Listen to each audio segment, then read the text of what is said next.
Hello. Hi. Shall we just get started? Yeah.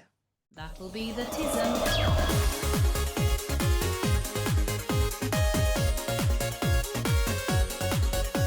Welcome to episode 23 of That'll Be the Tism. I'm Emma, And I'm Claire. and we are a podcast about our lives as late diagnosed neurodivergent people trying to adult. Yay. There we go. Woo. I think we're introduced now, aren't we? Yeah, just about. So we can just get into things, can't we? I mean, it's going to take a little bit of getting used to, I think, having specific words to say. And then we'll see how well the intro meshes in timing wise. Yeah, we'll see what happens now this time. Hopefully it'll sound great. It sounded all right last time. I was well chuffed actually with myself. Yes, I Yeah. was too. With you, not with me, because I didn't do anything. I mean, you did a reasonable amount of reassurance. Yes, and we did a epic last minute editing session between us, didn't we, where we were both editing at the same time. Yeah, and then something got lost. Things got lost, so we jumped on together. So if you noticed any choppy editing in the last one, we're sorry, but it is free. So Very true. We're not sponsored by anyone. no. I wanted to say that because then we can use our little sound effect. Oh yeah, we've got a new sound effect, haven't we? It's the only one we've got this week so far. So Yeah. we've got that. You're welcome. Yeah. So how have you been, Claire? Old and Fuck off. full of cheese. So I am 40. Yay. Quit my job. Yes. I'm not unemployed. No. I'm a business lady now. Totes. Anyway, so 40th birthday. Not anticlimactic. It was mostly like any other birthday. Went out for tea with the family. Too early for a mum drop. Mum drop calling. Mum, you're gonna have to wait. But my mum was there. Mum drop calling. I think we should just include it multiple times. Oh yeah, we could do. We don't have to limit ourselves to once. 55 minutes of mum drop. Mum drop calling. That's what this episode's going to be called. And then it was a birthday week, so I went out for tea with my family, and then I went car shopping, which wasn't birthday related. And then I went to see you in Stockport. Yes. Or adjacent areas, and we ate lots of cheese, which you will see on That'll Be the Tism social media if you so wish. That'll be the cheesem. I was so chuffed with myself. Sometimes I say things and I'm just so proud to be able to say them out loud. But yeah, that'll be the cheesem happened. We went to the cheese yard in Poynton. It was very tasty. Yeah. Cheese is... Would we say that cheese is one of our special interests? Yes. Yeah. I went on my hen do to the Wensleydale Creamery, Claire. Yeah. We can definitely say that cheese is one of our special interests. One of my birthday gifts was cheese. Well, two of my birthday gifts, in fact, because my birthday gift from you was cheese, but also my mum. Mum drop calling. And my stepdad. I need to stop mentioning my mum. No, I don't. You don't? No, I don't. I'll have to mention mine extra later. Yeah, 90 minutes long because of all the mum dropping. But I got some cheese off of them as well. I generally get cheese from my sister for Christmas, so we're well-known cheese aficionados, aren't we, in the cheese world? I would say so. Cheese aficionados. Cheese world. We're well known in the cheese world. So the other thing that's happened to me is that I have left my job with the NHS. It's taken some time to get to this point. I was on holiday last week. I took a little bit of a break because it was my birthday, and then this week I'm just a bit trying to sort of get into the swing of my new chapter of my life. I think it'd be more challenging the rest of the week because today was reasonably similar to most Mondays. Yeah. But we'll see about that. I don't know if I've said it on the podcast before, but I've definitely said it in life that I'm either having a bit more me time or I'm just going to have a midlife crisis, and I haven't decided which yet. I probably have limited control over which it is to be honest. And yeah, a combination of the two is probably reasonable, Likely. I would say. Reasonable and likely. So yeah, lots of different socialising within the past week and a half, because I also had a leaving do with my team and all the birthday stuff and going to handle my equipment back. I left the house more in the past couple of weeks than I have for the entire year. So I've definitely noticed an effect on my energy levels, which I suppose has solidified it being the right decision for me to try and find something that works around my needs rather than me working around the job. Yes. Definitely, because I don't necessarily feel like I've had a week off. I feel like I've been doing stuff most days and I've not really had the rest. So No. I'm going to try and be gentle with myself this week and have a bit of rest, have a bit of work, and see what happens. I think it's good. Are you still feeling confident that it was the right choice? Yeah. Good. Yeah. Yeah, I didn't cry, which I thought that I would do because like change is a big scary thing, isn't it? The only things that I did cry or very nearly cry about were that two separate managers said to me that working with me had taught them a lot, which I'm choosing to take as a compliment. I think so. definitely think that it is. I think that if you're not used to having managed a neurodivergent person or an openly neurodivergent person, Yeah. I can imagine that it'll be quite difficult if you're neurotypical to put yourself in their shoes and find ways to support them and make things the way that they need them, because the world's just only changing to that now, isn't it? And Yes. for some people, they're not even anywhere near close yet. But No. reflecting on it, I think I've been reasonably lucky in the end. That whereas I have had to work for things and fight for things, I think that it will make it better for other people. One of the managers said that they'll treat their staff a lot differently now and they'll look at their needs individually. That's awesome. Yeah, and my manager for the company that I worked for, because I had a couple of different managers in my job, she said that she'd done like lots of CPD around neurodivergence, and obviously that's helped her with other staff that have come to her that are neurodivergent now. And there was another manager that was going to be taking over, and she said, look, no, if you're going to be managing neurodivergent people, you need to be doing the training and you need to be understanding more about them and more about what their needs are and how that can present in the workplace. So yeah. I definitely think it was a good thing. I don't regret having the job for as long as I did, maybe. I do slightly regret that, but What, it taking so long for you to make the decision? But I suppose that I needed to come to it gradually in my own time rather than just turning around and going, no, I'm going. Absolutely. I mean, that's the way that autistic brains work. We have to give ourselves time to do the thing because it's a big thing. It's probably one of the biggest life changes you've made. You've been employed for a very long time, not that you're old or anything, because, we both know that we're both young and sprightly. But yes, it has been a long time that you've been employed. So it has. And the world's changed since we started being employed as well. I mean, we've always been neurodivergent, but being able to ask for what you need in the workplace has come on so far since we started our careers that you can see why people are scared to ask for it and sort of put their head above the parapet a little bit and go, this is what I need.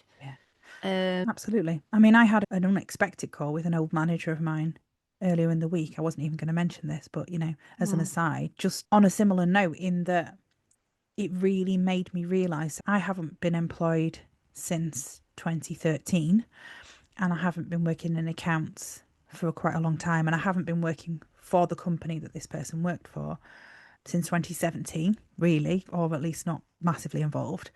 The last communication I'd had with this person was just after I found out about ADHD being a thing. And even just a short conversation really got me thinking about how hard I would have found it when I found out about my neurodivergence. I'd been self-employed a long time. and I didn't really have to answer to anybody. I didn't have a boss apart from me, so I could put my own reasonable adjustments in reasonably easily and still can. But just having that brief conversation and asked her how things were going, and she just gave me an update of everything that was going on in the office. And I just thought, yeah, I genuinely don't know how I would have been able to work if I'd have been employed at that time. And I mean, I know that's a lot of big ifs because I'd been self-employed a long time, but it really sort of brought home how hard it can be. And yeah, that wouldn't have been an environment I would have felt safe to disclose things in. I know when I had a mental breakdown in 2006, I worked there then, and they were reasonably supportive with me, but it got to a point, it took about 2 months of me really, really struggling for them to basically give me a verbal warning. I dread to think, obviously times have changed a lot since then, but yeah, I definitely have a lot of respect for you and for how you've been open in the workplace and how that has inspired others in that workplace to get support and to think about their own stuff, and your managers to do CPD, and it's a massive, awesome impact to have had in a place. Yeah, but it is scary. You're sort of taught in employment really not to cause trouble and just to get on with it, I think, because they're paying your wages and that pays your bills. There are ways to do it, which you can support people with, but equally, if anybody's listening to this and is in a position where there are things that would help them at work that they are worried about asking for, reach out to either one of us, because having been through with that now, I'm such a big advocate of asking for what you want, and if you don't ask, you don't get. And it shouldn't put a target on your back, but if you're worried about that and it does, you are protected.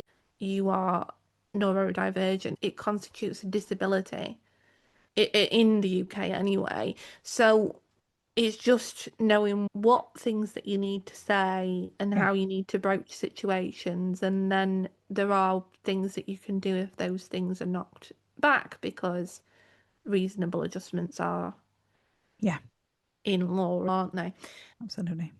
So yeah, I don't feel like I've actually said much there, but I think it's been a busy couple of weeks in the life of me, and yeah, it could have quite easily been a spoonless episode today again, couldn't it? But we're not. It could have been a spoonless episode today, but we wanted to do the main segment as it is because it's coming out on Mother's Day. And I think we've had enough happen that it was reasonably easy, especially considering we had a conversation about what we were going to be recording last Thursday.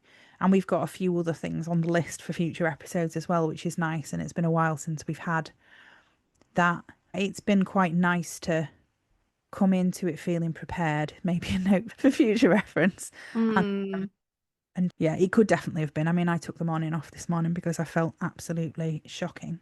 I've had a really intense few weeks and I haven't been looking after myself as well as I should have been, or resting as much as I should have been, or allowing any recharge time, which I also should have been. There's a lot of shoulds there, but yeah, it's been a really tricky time in my brain the past few weeks.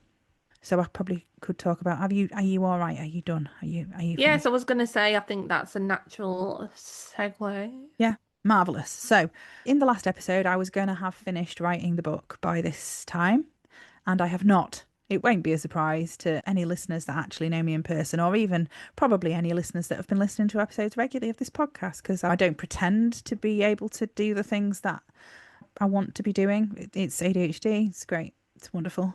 But a lot of things got in the way of me writing the book. The week that we recorded the podcast, the whole sorting out all the intros and stuff and putting them into the podcast took over quite a lot of time in my brain because I'd never done that before, and I'm really proud of how I did it, but it did sort of set me back, as well as the previous week having set me back. And basically what happened was, it's like, so there's two things. The first thing is the book is about moving house as a neurodivergent family, and part two of the book is about my history of moving, and it's going into all of the house moves. I've moved 15 times in my life, and 14 of them were before I knew about neurodivergence. And so it's moving house in the before times. And there's a reasonable amount of trauma in there. And once I decided to write the book, the words started coming into my head. Just, oh, I could write this, and oh, I could write this, and oh, I could write that. And then other things kept happening, and I couldn't get the words out of my head onto the document. And then more words were coming, and more words were coming, and more words were coming. And by the end of that week that the last podcast came out, I just felt like I was being suffocated by words, and a lot of the words were traumatic. It was a reasonably challenging time in my head. And then I was out on the Sunday and basically said to somebody, this book, and they said, could you not just extend it? It's your own deadline. You can extend the deadline. And I sat in Legoland Cafe practically in tears because I was like, it's just something I need to get it out of my head. And that was the moment at which I realised, you need to do this. You just need to do it. It's either now or don't. You know, I either had to put them back away and not think about them, or I had to get them out of my head and into a document. And that was the point at which my autism took over. So with ADHD, you've got ADHD, ADHD, ADHD, ADHD. You've got a little nagging voice of autism that's going like, it would be really nice if we could just, and wouldn't it be great if we could just, can you just, you know, you want to do this, you know, you could do it. And procrastinate. And then basically I set up a spreadsheet. Of course I set up a spreadsheet. Why wouldn't I? So on the Monday, the day after, I cancelled everything, cleared my diary, sat and wrote the hardest part. And then I set up a nice spreadsheet with all the different sections of the book, whether it was completed or not, in like conditional formatting to light it up green when it was done, a percentage of sections done, a percentage of words done, the percentage of finalised words from the collaborators, and everything's just there nicely to just help me feel like, actually, this is a real thing. Once you can see something in a spreadsheet, somehow it just becomes more real. And so, yeah, it's like, you get to a certain point and then it's time for the Tism to just take over and run with it and do it in its own special way. And that works. But it's like ADHD has to just be defiant until there's just like a tipping point. And that happened for me a couple of weeks ago. And the book is now really coming on. All right, part 2 is completely finished and all in one Word document and finalised and edited. And that's all the before time stuff. And then I've just got to finish part 1. And then hopefully, I am going to say it again, by the time we next record the podcast, the book will be in the formatting stage and it will be all fine and dandy. Hopefully. Fingers crossed, or there or thereabouts. It might be just with the editor by that time, but hopefully I'll have done all my bits. So that was the book. The book has taken over so much of my headspace. There's been so much that I've learned about my past and the way that I approach things and where I am now. There's a lot of reflection going on because I'm coming up to my 5-year ADHD anniversary on the 17th, which is 5 years since I found out about ADHD. The name gives it away, really. I'm going to do a post on social media about all of the things that I've gained in my life. I'm not, because it would be a long time.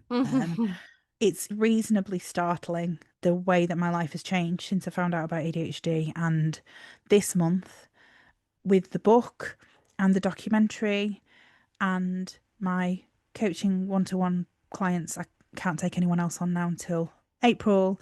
And it's just really surreal. It's been a really, really surreal time. Writing a book, it's such a bizarre process, and there's so much processing goes on while you're doing it, especially a biography.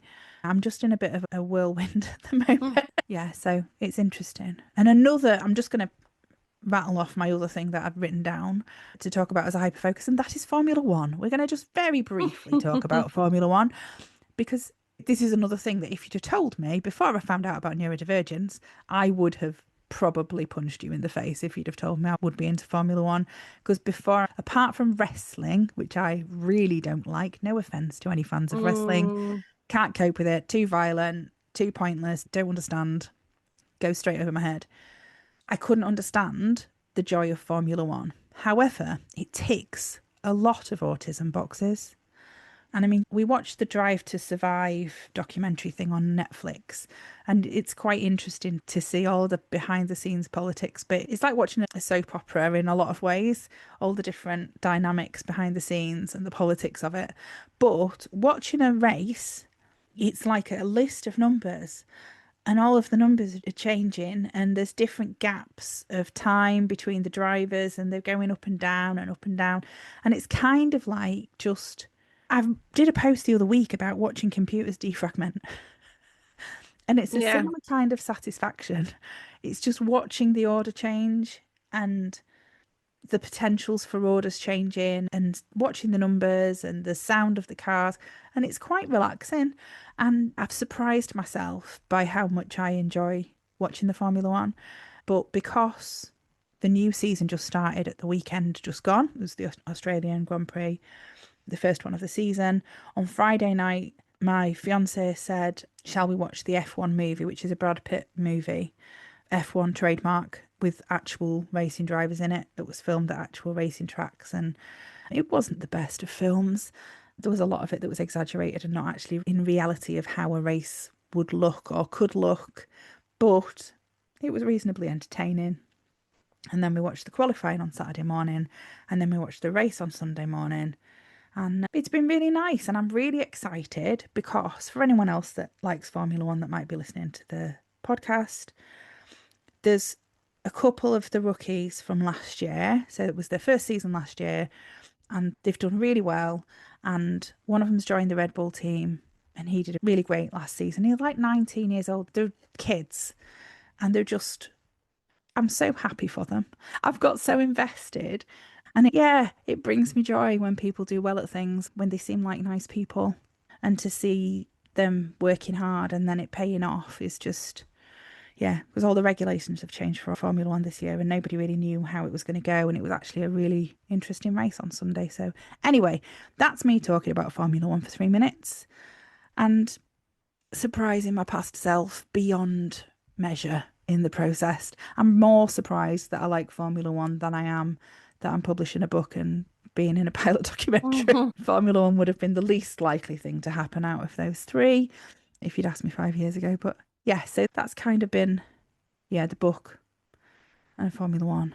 And seeing you last Thursday was nice. And crochet, wedding crochet. The wedding is taking over a lot of things. And the wedding stuff is also progressing. Yeah. So, are we going to do... we can talk about what the last episode was called. Episode 22 was called... Laser Affection. Yes. Which was Public Displays of Affection. Yes. Thank you, Descript, as always, for entertaining us. I seem to recall there was a lot last time. Yes, there was. Yeah. There was. I can't remember any of them now. I definitely have got them written down somewhere, and they're always in the show notes if you ever fancy trying to figure out where any of the other ones have come from or the ones that didn't make the cut. Yeah. It's always something that we have said that Descript has misheard. That has amused us, largely. Yeah. So we'll see what happens today in today's episode. But now that's been done, do you want to go on to the main section? The main section, but we need to do a rave. We're going to do a rave. Are you ready? And apologies to everyone who watched the video for the last episode because I had messed up how the video was recorded. And so you only got the speaker view rather than both of our lovely faces next to each other at the same time. So everyone that watched me solo raving last time, it wasn't a highlight of my editing life, watching myself solo raving. But, never mind. Then I do apologise. This time we definitely have the right view on Zoom. And so you should see us both raving again. Yes. I don't want to say that hopefully the listener we lost wasn't because of me raving, because that feels like I'm being really harsh on myself. But, I think it's unlikely, but it's possible. It is possible. Yeah. So maybe they'll come back if they see me raving. Fixed it. I've fixed it. It won't happen. Well, I can't guarantee it won't happen again, but this week it's not happening. Right. So the rave is here. Ready?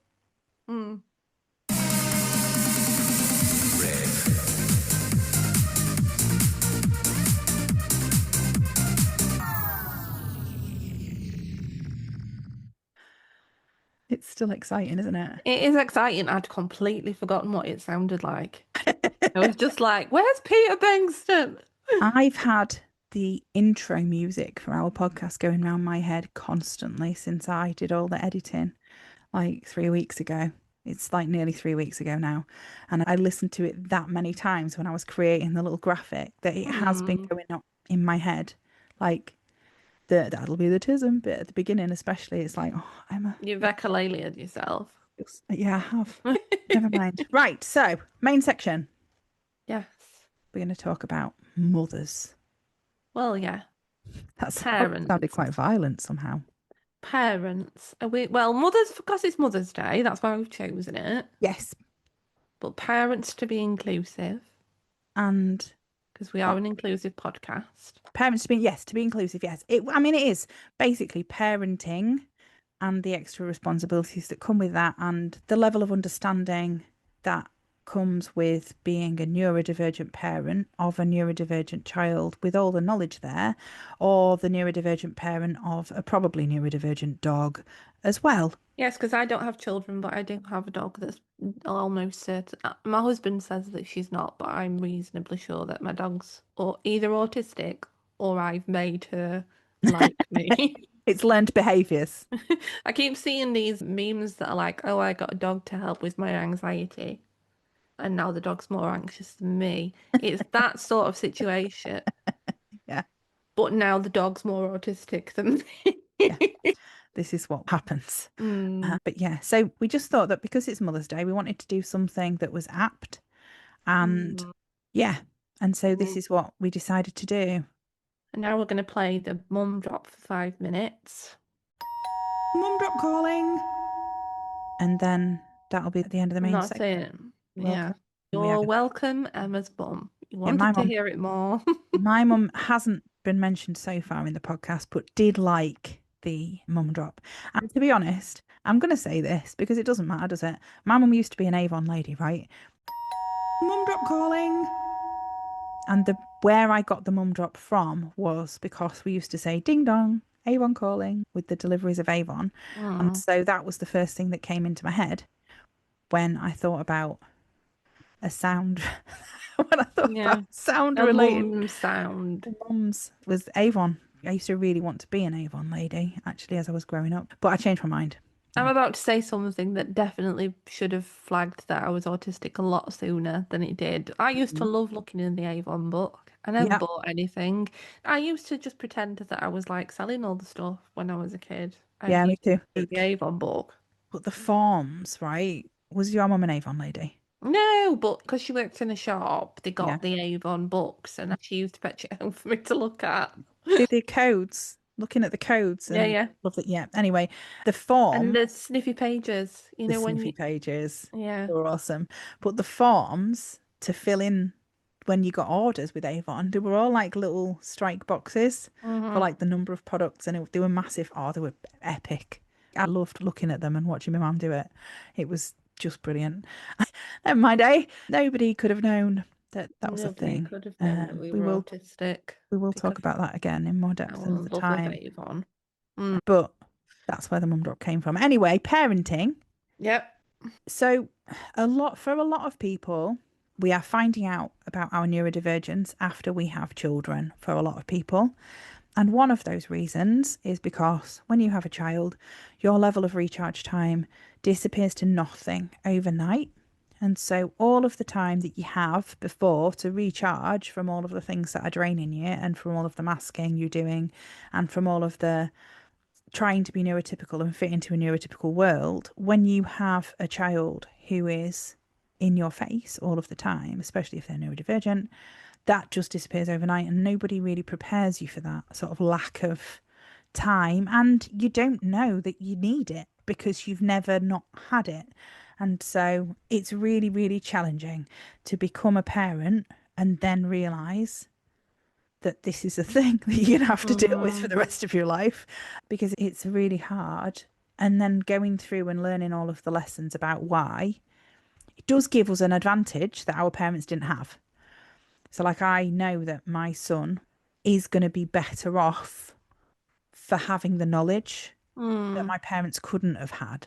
I think I said to you one of the things that we needed to mention was how it's really common if you're a parent of a grown-up neurodivergent person, And I said this to my mum as well, so she'll be prepared for me to saying it. And I've said it to her a few times because it's really hard if you're a parent of a grown-up neurodivergent person and you brought them up before the knowledge was there, before anyone knew what autism in girls looks like for a kick-off, if it's a daughter, or before ADHD and autism were diagnosed together, which first happened in 2013, which is very recent, really.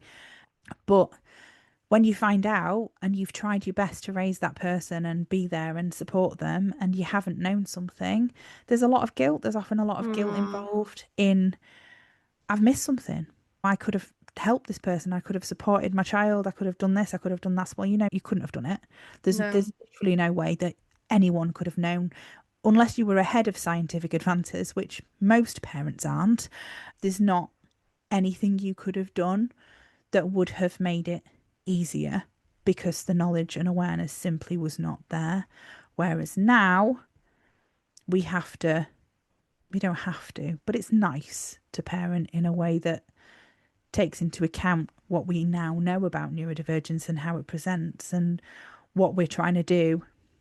What makes it really hard for our generation is the breaking the patterns of how our stuff has happened and our experiences have impacted our lives, and using that to support our children through their experiences while they're also pushing back and letting children unmask and behave in a way that wouldn't have been okay 20 years ago is hard, because you have to be less strict really to be able to support children in that. And to be less strict means losing some of your personal space. And so it all kind of spirals and it is really tricky. And so to do a shout out to all of the parents that are listening to this, and I know that, I think I might be wrong, but with like you and Bernie stuff, that's impacted your autism, I think, hasn't it? I mean, although she is an emotional support animal, there's a lot of she's not anxiety. very emotionally supportive. She is actually, like, sometimes, because obviously we've talked about before, she is like a living plushie, isn't she? Like, so sometimes the weight support or the emotional support is there. I'm gonna give her credit. But I think one of the things I was thinking of is, as an autistic person, we've said before, you function on information, but sometimes we notice more than other people would. So a big thing for me when Bernie came into our lives was noticing this, that, the other, and thinking, is it normal? Is it normal? Is it normal? And that must be really difficult as a parent as well. You're hyper vigilant for every little cough and sneeze and thinking, is that normal? Yeah. When do I take them to the doctors or the vets? And when is it just a little sniffle that'll clear itself up? When something happens, you know, hyper focusing onto that and not being necessarily able to get past it. There's a change to routine as well, which me and my husband, we're not early risers, we never have been, but we have to be now, because when Bernie wants to have breakfast, and especially now she's on medication, there's no negotiating. There's no negotiating when she wants to go out for a wee. But even in terms of the part, like Dachshunds are notoriously bad at being toilet trained. Okay. They're notorious for just doing what they want in the house. But from Essentially a a very child then. early age, the routine, because I'd read online, you take them out every 20 minutes. I was waking her up and taking her out for a wee. Right. And it wasn't until my husband went, Literal. well, no, you don't need to do that, because if she's asleep, then she's not weeing. Just take her out when she wakes up.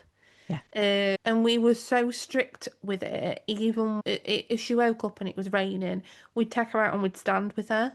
And I wouldn't let her come back in the house until she'd gone, which sounds really cruel, but we were out there with her. And now she's really, really good at letting us know, but also, like, Dachshunds don't like to go out in the rain either, and she's generally fine. Like, she'll go out for a wee and she'll just be wandering around in it, which is Exposure good therapy. considering like, all of the rain we've had since the beginning of the year. I think it only stopped raining a couple of days ago, didn't it?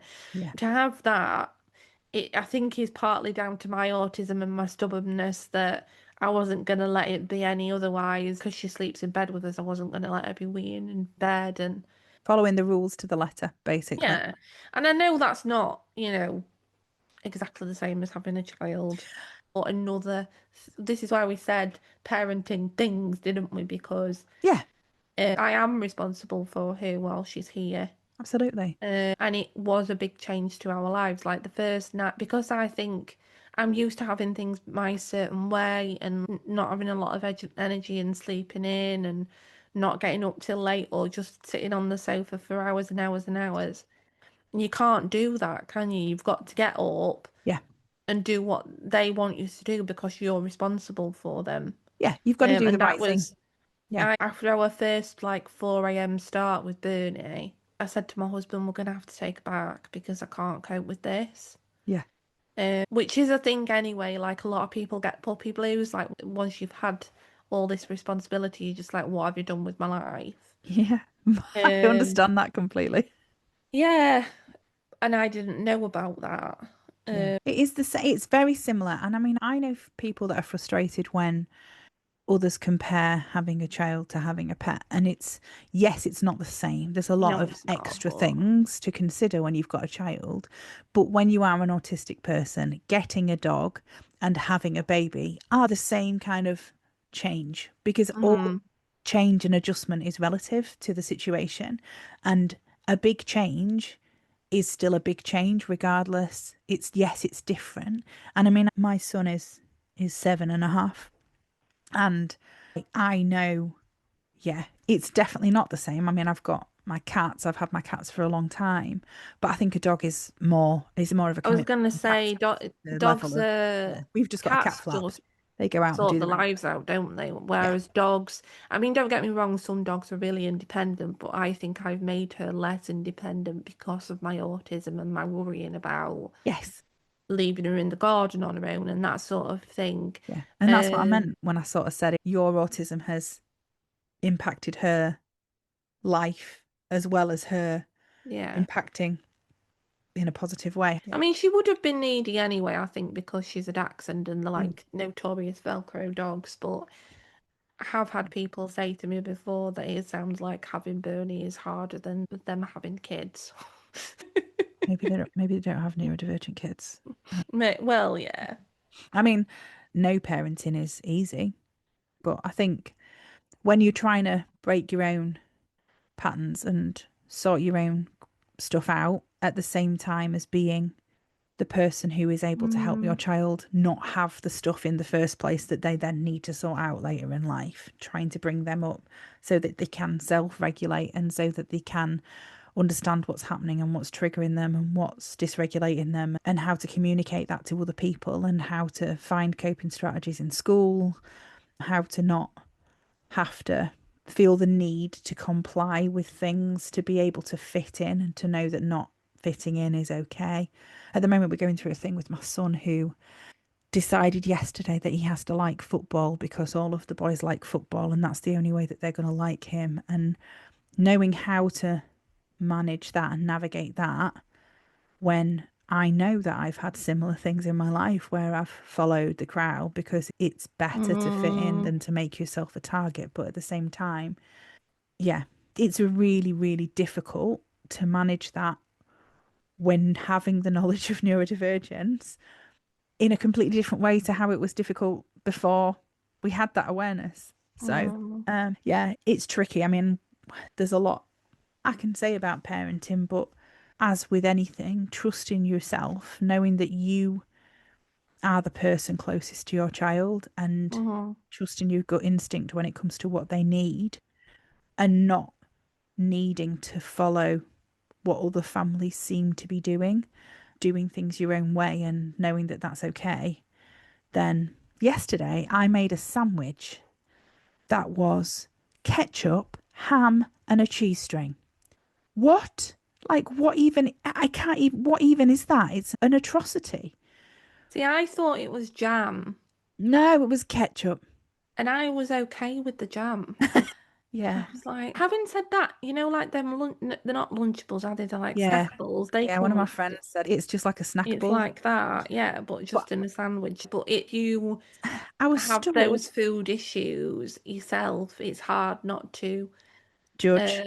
it's hard not to put those onto someone else, isn't it? I mean, Especially when you're doing the cooking for them. I am one of the easiest to please for people when it comes to food. I will eat anything pretty much that's put in front of me. But tearing up a cheese string to layer it on top of a slice of ham on a sandwich has to be one of the biggest crisis moments I've had since I started parenting. Because for me, making a sandwich, it has to be equal. Everything has to be spread equally.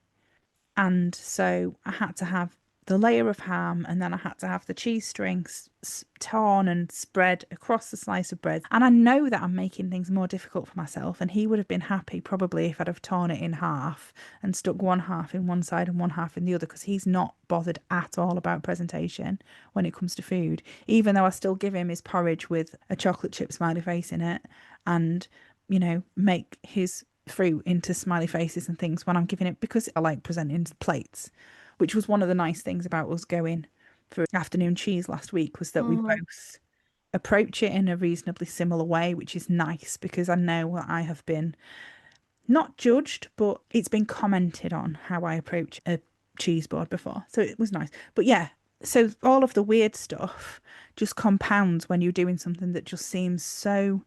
We've got really nice food in our house, and he wanted ketchup, a cheese string, and ham in a sandwich. Sure, fine, great parenting. Yeah, I mean, I think I'm okay with that sandwich, to be honest. But somebody mentioned to us yesterday, didn't they, or the other day, about a cheese macaron, and I don't think I'm all right with that. Okay, I don't know why. would that be the line that was crossed? I think it would be, yeah.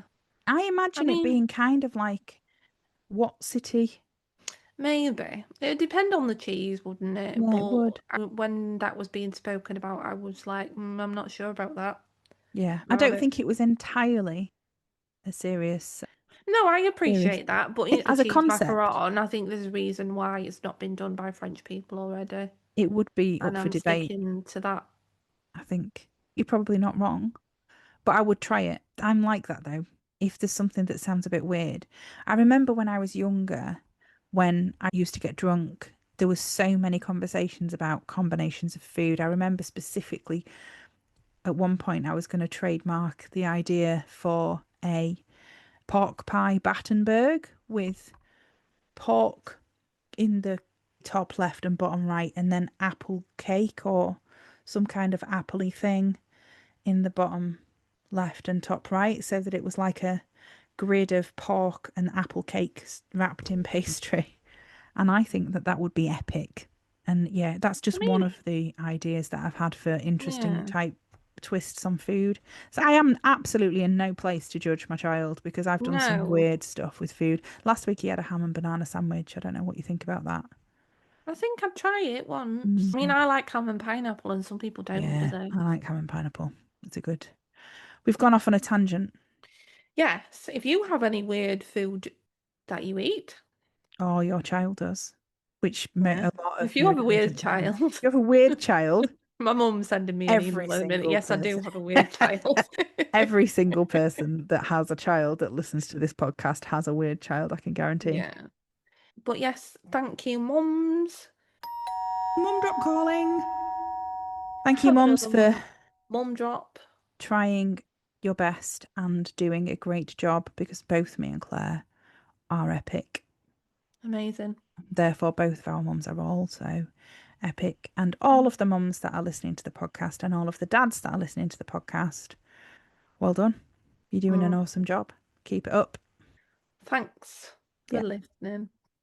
And thanks for listening. Shall we do a trait of the week? Yeah, I think so. The trait of the week is object permanence. Yes. Which is more commonly known as an ADHD trait. And when it comes to ADHD, it's one of the most common ADHD traits. And I'm not 100% certain on the crossover, but I suspect it might be slightly different for autistic people that aren't ADHD because it's do the thing straight away, whereas ADHDers tend to think of the thing, put it away, and not do it. Because you've got a do the thing straight away attitude to things, haven't you? Yeah, like responding to messages because I know that if I don't, it'll just go out of my head. Or why it came into my mind as something to speak about. I think there was something on Facebook that somebody had posted about a digital version of it. Like you'll have screenshots that you mean to talk about later and you don't, or Yes. emails that you've earmarked to respond to. And your way of getting around that for your ADHD is to have them unread and then you'll reply to them eventually. Whereas my brain is like, if I don't respond to them, I can't be doing with the read. Yeah, the You unread have messages. 1,000 messages. It makes me really upset. And my inboxes are always reasonably clear. Like, if I've got more than 3 things in my inbox, then something is wrong generally. I've given up on life. Like Same. working Same. inboxes. Not the same at all, otherwise. Not the same at all. They're But not. and I think it's partially that like I'll see a message and I'm like, I've got to respond to that now because I can't be doing with the unread notification later. So I'll respond now. And I think for autistic people, maybe it's related to overwhelm. Yeah. Do you think that that could be the case? Yeah, Because looking at things like Christmas gifts, for example, I'm happy with every gift that I get generally. I want to use it all. I get really excited, like when I get food gifts, biscuits or chocolates or things like that. But what happens in our house is I also don't like clutter around downstairs. So they'll go into the spare room or into my office until either I remember that they're there because they've just left my head when they've gone into a different room and I can't see them, or they just go out of date.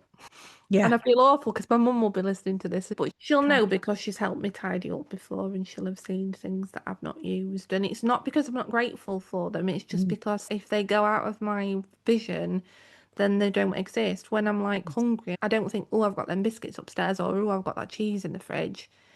Yeah. I think it goes out of my mind because I'm overwhelmed by all the things being in my front room and Yes. then it's just not in my life anymore.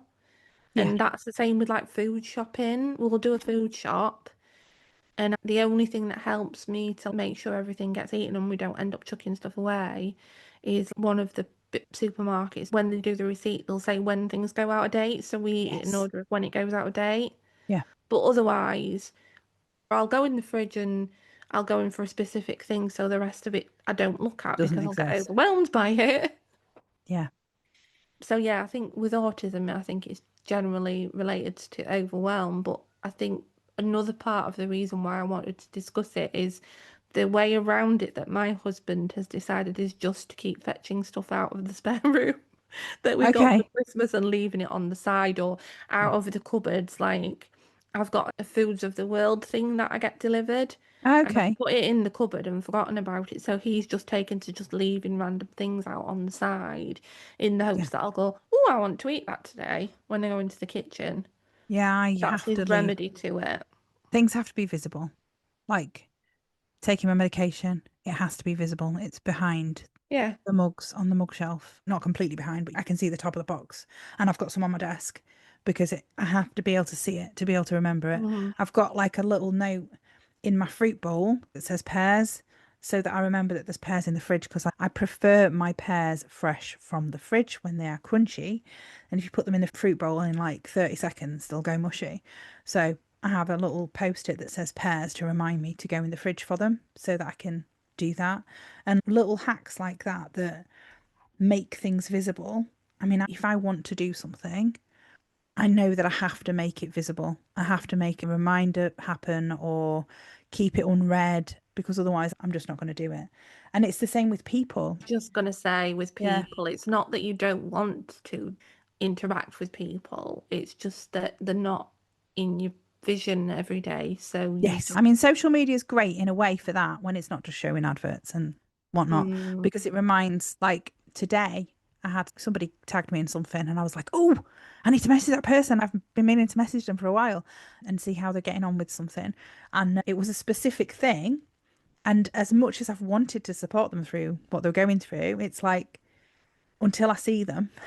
And it's like, it's kind of the pebbling thing, isn't it? Where when you see something that reminds you of somebody, sending it them in that moment, just to remind them, or just to let them know that that thing reminds you of them.